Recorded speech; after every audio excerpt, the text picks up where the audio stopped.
温度で踊りましょう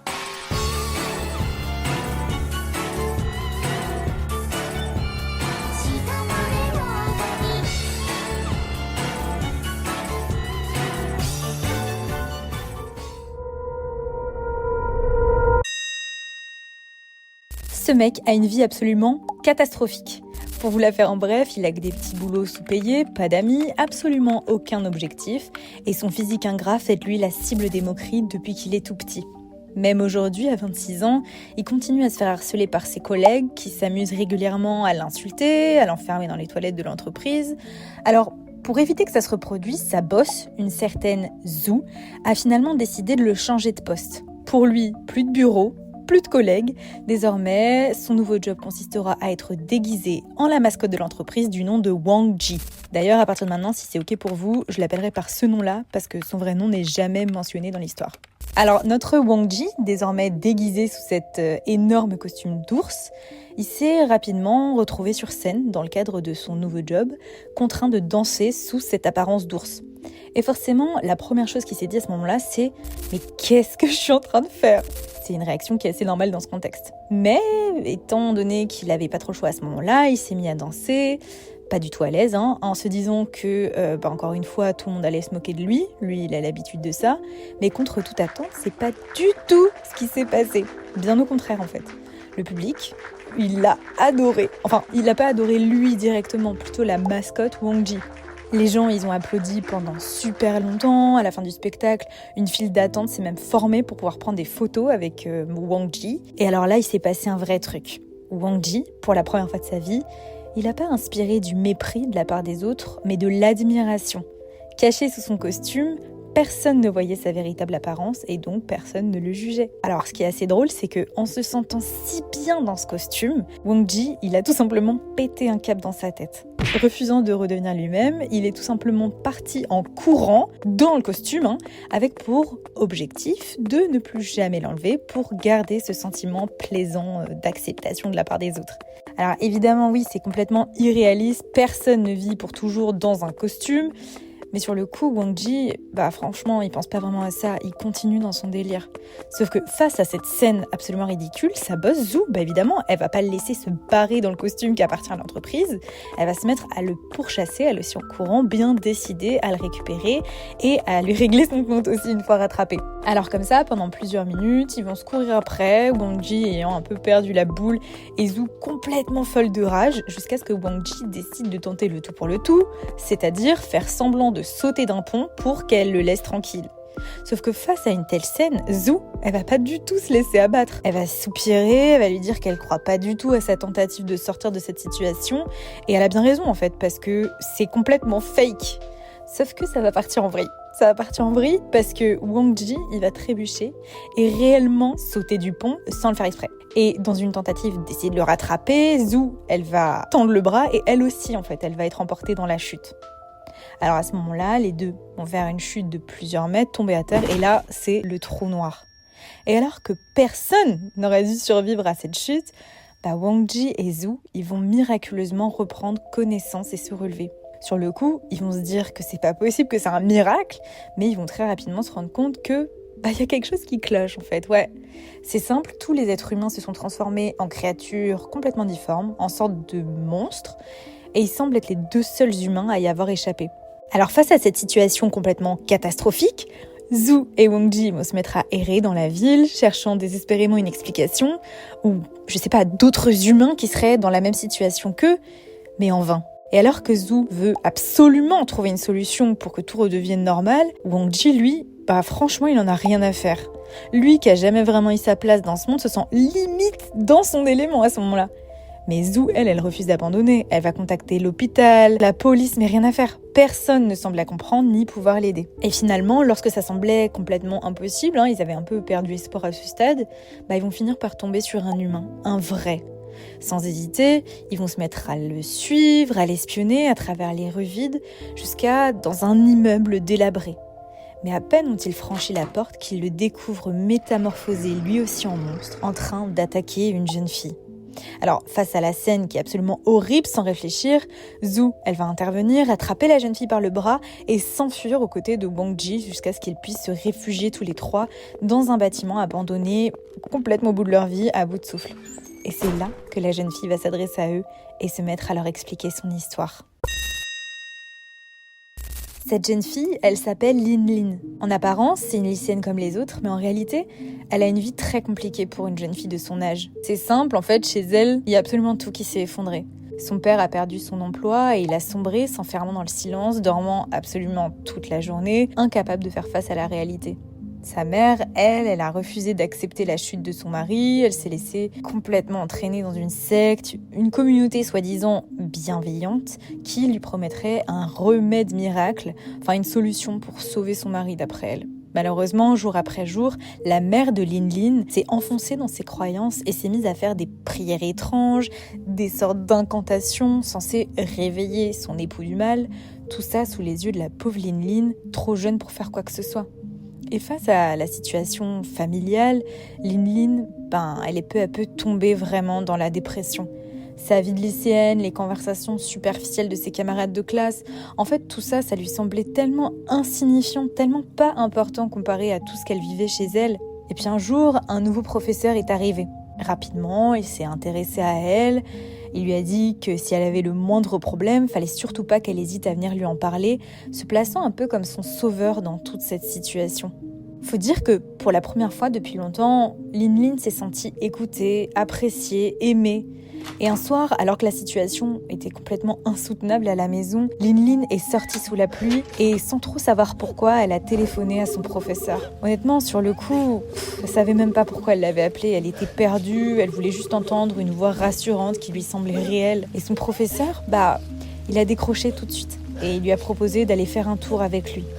Naïvement, Lin Lin a accepté et quelques minutes plus tard, son professeur est arrivé devant elle, lui ouvrant la portière, un peu comme un sauveur. Et en entrant dans la chaleur de la voiture, Lin Lin, elle s'est tout de suite sentie bien, en sécurité. Et épuisée, bercée par cette sensation de tranquillité dans la voiture, elle a fini par s'endormir. Elle était épuisée. Mais là, c'était le début des problèmes en réalité. Quand Lin Lin s'est réveillée, elle a tout de suite remarqué que quelque chose n'allait pas. Déjà, l'odeur était différente, l'air trop chaud. Elle était plus dans la voiture, mais allongée dans une chambre inconnue. Son professeur, il était plus à côté d'elle, mais au-dessus d'elle. Et d'un coup, son souffle s'est coupé. Elle a voulu parler, bouger, mais son professeur, il était là, trop proche, trop pesant. Finalement, elle a réussi à lui dire qu'elle voulait rentrer, mais son professeur a réussi à la retenir et il a fait ce qu'il avait à faire. Après ça, le monde de Lin Lin a changé en une fraction de seconde. Comme pour Wang Ji et Zhu, plus un seul humain autour d'elle, mais que des monstres. À cet instant, Lin Lin, bouleversée, s'enfuit de l'hôtel en courant, refusant d'accepter ce qui venait de se passer. Non, c'est pas possible. L'idée que son professeur ait pu lui faire du mal était insupportable pour elle. Sans savoir pourquoi, à ce moment-là, elle se dit qu'elle devait le voir. Alors elle se rendit chez lui, persuadée qu'en le confrontant, elle réaliserait que ce n'était pas vraiment lui à l'hôtel, que c'était un sosie ou quelque chose du genre. Mais une fois sur place, rien, pas d'humain, juste des photos de lui, de sa femme et de leur enfant dans un cadre photo. Après ça, Lin Lin est restée perdue à errer dans l'appartement jusqu'à ce que cet homme étrange, aperçu plus tôt par Wang Ji et Zhu, n'y entre par effraction et décide, lui aussi, d'agresser Lin Lin. C'est à ce moment que Zhu et Wang Ji sont intervenus et la suite, vous la connaissez. Après avoir appris l'histoire de Lin Lin, Wang Ji et Zhu lui ont demandé si elle n'avait pas croisé d'autres humains pendant qu'elle était dehors. Et c'est là qu'elle leur a répondu que oui, un seul en fait, un lycéen. Alors les trois, bien décidés à en apprendre plus, décidèrent d'aller le voir. Ils ont donc marché jusqu'au lycée et après l'avoir traversé, ils ont fini par tomber sur lui, dans le stade de l'établissement. Directement, ils se sont présentés à lui et lui ont demandé s'il savait pourquoi et comment il s'était retrouvé là dans le monde des monstres. C'est là que lui aussi s'est mis à raconter son histoire. Ce garçon, en réalité, il a été élevé par son grand-père. Tous les deux, ils ont toujours eu une relation chien et chat, mais en réalité, ils se sont toujours aimés très profondément, plus que tout. Plus que ça, en réalité, son papy a toujours travaillé, économisant de l'argent pour qu'il puisse faire des études et aller à l'université. Le souci, c'est que ce garçon, lui, il a toujours eu des mauvaises notes et il a jamais pris l'école très au sérieux, jusqu'au jour où son grand-père a commencé à avoir des problèmes de santé. À force d'autant travailler, il a fini par s'évanouir à plusieurs reprises, refusant d'aller voir un médecin pour continuer à travailler. C'est là que le jeune garçon s'est dit qu'il fallait absolument qu'il aille à l'université, qu'il soulage son grand-père. Et pour ça, il y avait une seule solution qui s'offrait à lui. Obtenir une bourse en étant le meilleur athlète de sa région, sachant très bien que c'est pas ses notes qui allaient le sortir de là. Et à partir de ce moment-là, il s'est mis à courir, encore et encore, jusqu'à ce qu'il n'en puisse plus. Mais un jour, son professeur s'est adressé à lui en lui disant qu'il n'y arriverait jamais et qu'il fallait mieux qu'il laisse tomber. C'est à ce moment-là qu'il s'est retrouvé dans le monde des monstres. Persuadé que c'est en décrochant cette bourse qu'il reviendrait dans le monde réel, le jeune lycéen a décidé de courir encore et encore jusqu'à y arriver. En vous passant les détails, les semaines sont passées et à force de s'entraîner, le garçon a fini par remporter la course. Une fois arrivé, son monde s'est transformé. Il est reparti dans le monde des humains, devenant à son tour un monstre pour Wang Ji, Zhu et Lin Lin qui l'avaient encouragé. Mais est-ce qu'il a vraiment réussi à se transformer grâce à cette course ? Ou est-ce que c'était plus profond que ça ? Les autres n'allaient pas tarder à le découvrir. Après cet événement, 2 longs mois se sont écoulés. Et pendant ce temps-là, le monde n'a pas changé. Wang Ji, Zhu et Lin Lin n'ont pas croisé d'autres humains et une routine s'est peu à peu installée presque naturellement. Mais un jour, le groupe a fait une découverte macabre. Une pile de cadavres dans une impasse. De suite horrifié, Zhu a voulu appeler la police, mais Wang Ji l'a stoppé net, lui disant qu'il n'avait pas du tout envie d'avoir de problème ou d'être impliqué là-dedans. C'est à ce moment-là qu'une dispute a éclaté entre les deux. Zhu s'est mise à lui dire qu'il n'avait pas de cœur, et Wang Ji, lui a répondu qu'elle voulait se donner un genre de femme bienveillante et saine d'esprit, alors que finalement, elle aussi était là, avec eux, dans le monde des monstres, avec les ratés, donc elle aussi devait en être une. Après un court instant de silence, Zhu, elle a tourné les talons, et elle est partie les larmes aux yeux, prenant Lin Lin avec elle. En réalité, ce que Wang Ji lui avait dit, c'était super difficile à entendre pour Zhu, elle qui avait toujours travaillé dur, qui avait toujours suivi les règles, et fait ce qu'on attendait d'elle. Et c'est vrai, elle aussi, elle avait ses failles, et vous n'allez pas tarder à les découvrir, mais en attendant, revenons à notre histoire. Après être partie, elle et Lin Lin entrèrent dans un taxi, lui demandèrent de se rendre au commissariat, bien décidé à leur partager ce qu'elles avaient vu. Mais la surprise, le taxi dans lequel elles étaient rentrées était un humain. Enfin, du moins, c'est ce qu'elles croyaient à ce moment-là. Rapidement, le taxi s'est mis à rouler, puis à leur raconter son histoire. Depuis toujours, il était taxi. C'est un métier que, plus jeune, il appréciait beaucoup, mais avec le temps, il s'en est lassé, voyant défiler les passagers les uns après les autres, qui, eux, allaient à une destination finale, alors que lui, il restait dans son taxi. Avec le temps, il a eu l'impression que tout le monde savait où il allait, sauf lui. Et puis un jour, sa femme s'est mise à lui mettre la pression, comme si c'était pas suffisant, à le traiter de bon à rien, et c'est là qu'il a pété un câble. Ce jour-là, il s'en est pris à sa femme jusqu'à lui ôter la vie, et c'est là qu'il s'est retrouvé parmi les monstres. Après avoir raconté tout ça aux filles, le taxi, il est devenu complètement fou. Il s'est changé en monstre à son tour et s'est mis à rouler comme un malade à toute vitesse. Là, Zhu et Lin Lin ont vu leur vie défiler et ont tout de suite appelé Wang Ji à la rescousse. Et alors qu'à la lecture du message, il s'est dit qu'il en avait rien à faire, que c'était leur problème, en fait, son corps, il s'est mis à bouger tout seul, sans l'en avertir, sans même qu'il sache pourquoi. Et il est monté sur son vélo, il s'est mis à rouler en leur direction, bien décidé à leur venir en aide. Et ça lui a fait vraiment bizarre, parce que pour la première fois de sa vie, Wang Ji, il avait envie d'aider d'autres êtres humains. Il sentait pas de la haine ou de la méfiance à leur égard, mais de la peur et de l'attachement pour elles. Et la logique aurait voulu qu'il les laisse se débrouiller, mais sur le coup, il pouvait pas. Il y avait quelque chose en lui qui l'empêchait de rester les bras croisés. Et lorsque Wang Ji est arrivé au niveau du taxi, après avoir roulé à toute vitesse, il s'est jeté sur la voiture, il a réussi à l'arrêter d'une manière ou d'une autre avant d'emmener le monstre taxi au commissariat où il a été arrêté, avant que les policiers, monstres aussi, ne retrouvent dans son coffre le corps de sa femme. Et après cette découverte, Lin Lin, elle a commencé à parler. Elle a dit à ses 2 camarades que quelque part elle comprenait le chauffeur de taxi, bien que son acte soit impardonnable. Lorsqu'elle s'est réveillée à l'hôtel, après ce qui s'était passé avec son professeur, elle s'est tout de suite rendue chez lui, prête à en découdre. Elle avait l'impression d'être seule dans ce monde où personne ne la comprenait. Mais après une courte pause, elle a enchaîné en disant qu'à présent, elle les avait eux, Wang Ji et Zhu, et qu'elle avait compris qu'elle pouvait compter sur d'autres humains, qu'ils n'étaient pas tous mauvais. Au moment où Lin Lin a dit ça, il s'est passé quelque chose. Sa voix s'est coupée, son corps s'est figé, ses traits ont changé. elle est devenue à son tour un monstre, retournant dans le monde des humains. Quand Lin a disparu, Zhu et Wangji sont restés plantés là, immobiles. Leur ami avait disparu sous leurs yeux et ils étaient à présent plus que deux face au monde. Et après s'être remis de leurs émotions, ils ont commencé à réfléchir, à se poser des questions. Comme le lycéen, Lin était reparti dans le monde des humains. Mais pourquoi ? Comment ?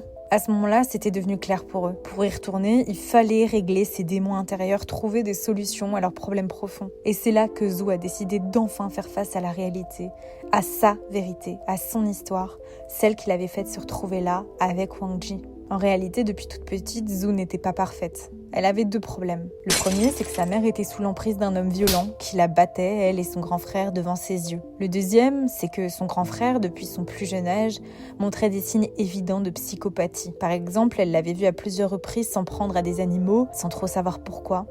Alors, est-ce que son frère, il agissait comme ça à cause des violences qu'il avait subies de son beau-père ou pas ? On sait pas, et au final, peu importe. Le fait est que c'était comme ça. Et un jour, alors que leur mère se faisait battre par son conjoint, le frère de Zhu a une terrible idée. Libérer leur mère en poignardant son petit ami. Sous pression de son frère, ne sachant pas trop quoi faire, Zhu a fini par le faire, par poignarder le petit ami de sa mère. Elle, de nature gentille, ne voulait pas s'en prendre à qui que ce soit, juste aider sa mère et son frère à se sortir de là.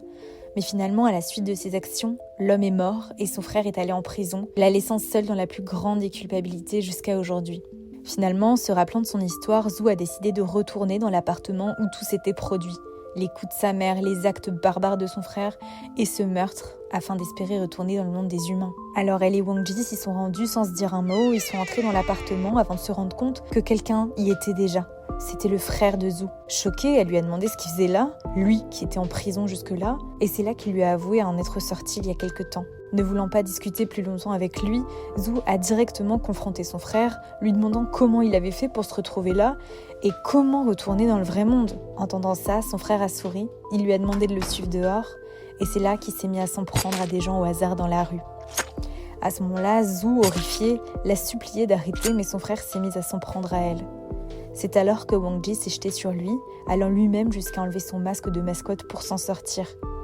Finalement, après s'être battu pendant plusieurs minutes, le frère de Wangji a fini par perdre la vie, quittant pour toujours ce monde des humains et celui des monstres sans leur donner la solution à leurs problèmes. Après ça, Wangji a remis son costume et a dit à Zhu qu'elle n'avait plus besoin de se sentir coupable à présent, que tout était fini et qu'elle avait fait ce qui était dans son pouvoir pour aider sa famille et pour s'en sortir. En entendant ces mots, Zhu, elle aussi, s'est transformée en monstre, rejoignant le monde des humains, se rendant compte qu'elle avait finalement pas besoin de son frère, laissant Wangji seule contre tous. Effrayée et triste d'avoir perdu ses amis, Wangji s'est alors senti très anxieux face à la situation. Perdant l'espoir le temps d'un instant, comprenant que les monstres depuis le début, c'était pas les autres, mais lui-même. Finalement, après quelques minutes, Wangji a relevé la tête et s'est mise à courir le plus vite possible en criant la phrase suivante. « Moi aussi, je veux redevenir humain ». Alors finalement, c'est quoi le monde des monstres ? Si on analyse chaque personnage, la réponse nous paraît assez logique finalement. Lin s'est retrouvée dans le monde des monstres parce que tout son entourage était devenu monstrueux. Ses parents, ses camarades, son professeur. Pour le garçon qui courait, c'était son enseignant. Pour le chauffeur de taxi, c'était sa femme. Pour Zhu, son frère, son beau-père, sa mère. Et finalement, pour Wangji, c'était tous ceux qui s'étaient moqués de lui et qui avaient eu un comportement monstrueux. Nos personnages se sont simplement retrouvés dans le monde des monstres au moment où ils ont arrêté de croire en l'humanité. Et ils ont pu y revenir que lorsqu'ils ont compris qu'il y avait encore quelque chose à sauver. Au final, c'est comme ça qu'on tombe dans le monde des monstres, quand on se met à voir tout ce qui nous entoure comme tel. Dans la vie, dès qu'on subit trop de pression, qu'elle vienne de l'école, du travail, de la famille ou de notre propre esprit, on finit par voir les autres comme des monstres. On se coupe du monde réel parce qu'il nous semble trop difficile. Mais la vérité, c'est que cette barrière, c'est nous qui la créons. Il y a juste à regarder nos personnages pour le comprendre. Lin, elle a réalisé qu'elle n'était pas toute seule. Le lycéen qui courait, il a compris qu'il pouvait encore aider son grand-père. Et Zhu, elle s'est libérée de la culpabilité. Mais finalement, d'autres, comme le taxi ou le frère de Zhu, sont restés enfermés dans leur propre enfer, incapables d'accepter la vérité. À la fin, Wangji, lui, il est resté bloqué, c'est vrai, mais avec l'envie de revenir, de retrouver espoir en l'humanité, parce qu'il a compris qu'il était peut-être pas seul finalement. Et si cette société de monstres, en fait, c'était que le reflet de notre propre regard sur le monde ? Bien sûr, elle n'existe pas en soi, c'est nous qui nous y enfermons en nous sentant différents, en nous sentant rejetés. Et c'est précisément ça que le manga Monster Society essaie de partager comme message. message. À mon sens, ce qu'il faut retenir, c'est que parfois, c'est difficile de voir les autres comme des êtres humains quand on se sent brisé, quand on surmonte des épreuves insurmontables ou des douleurs profondes, ou même des choses moins graves comme se sentir responsabilisé trop jeune ou manquer de confiance en soi. Finalement, si vous aussi, comme nos personnages, vous avez l'impression d'appartenir au monde des monstres, n'oubliez pas qu'en affrontant vos propres démons, que ce soit seul ou à l'aide de proches ou de professionnels de santé, vous pourrez vous aussi finalement revenir dans le monde des humains. Si cette histoire t'a plu, n'hésite pas à me le dire dans les commentaires, à liker la vidéo et à t'abonner pour plus d'histoires. Bye!